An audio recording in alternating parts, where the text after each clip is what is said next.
Shalom, saudara dan saudari yang terkasih dalam Tuhan kita Yesus Kristus. Marilah kita luangkan waktu beberapa menit untuk berkencan dengan Tuhan saat ini, agar dari hari ke hari kita semakin dekat dengan Tuhan, sehingga hidup kita semakin diberkati dan menjadi berkat. Bacaan dari kitab Amsal bab 14 ayat 29. Orang yang sabar besar pengertiannya, tetapi siapa cepat marah membesarkan kebodohannya. Demikianlah sabda Tuhan, syukur kepada Allah.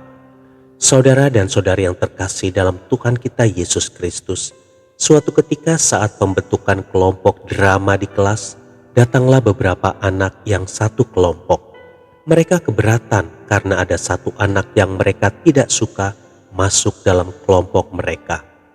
Keberatan mereka karena anak ini menyebalkan, suka iseng, malas, dan tidak bisa kerjasama dengan teman-temannya. Kemudian saya menjelaskan kepada mereka kalau mereka bisa mengubah anak tersebut menjadi bisa kerjasama dan membantu dalam kelompok, maka mereka adalah anak-anak yang hebat. Akhirnya setelah dimotivasi dan diberi penjelasan pentingnya menerima setiap pribadi apa adanya, semua anggota kelompok dapat menerima anak tersebut dan mereka berusaha menjadi teman kelompok yang baik bagi anak yang tadinya tidak bisa mereka terima.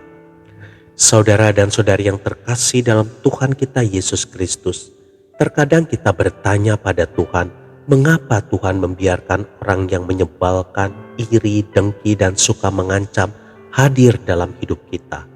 Hari ini kita diingatkan bahwa tidak jarang Tuhan mengajar kita melalui kondisi-kondisi dan pribadi-pribadi nyentrik yang hadir dalam kehidupan di sekitar kita. Kita tidak perlu mengeluh dengan keberadaan mereka. Bila kita bertemu dengan orang yang sering menyakiti kita, sapalah dengan tersenyum. Karena melalui dia, Tuhan menjadikan kita orang yang sabar dan kuat.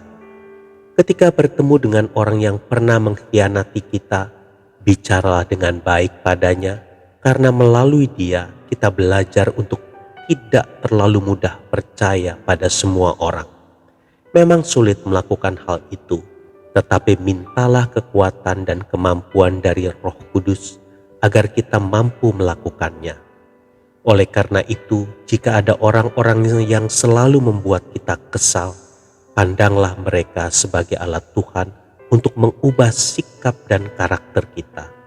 Sebagaimana Tuhan sudah mau menerima kita apa adanya, maka marilah di hari Paskah kebangkitan Yesus ini, kita belajar hidup baru dengan mau menerima setiap pribadi apa adanya. Selamat Paskah, Tuhan Yesus memberkati. Marilah kita berdoa dalam nama Bapa dan Putra dan Roh Kudus. Amin. Tuhan Yesus, aku bersyukur atas orang-orang yang selalu hadir dan ada di sekitarku.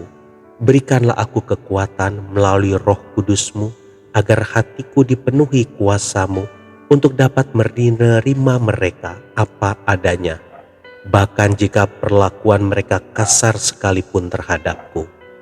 Yesus, jadikan hatiku seluas samudera agar dapat menerima setiap pribadi apa adanya. Amin.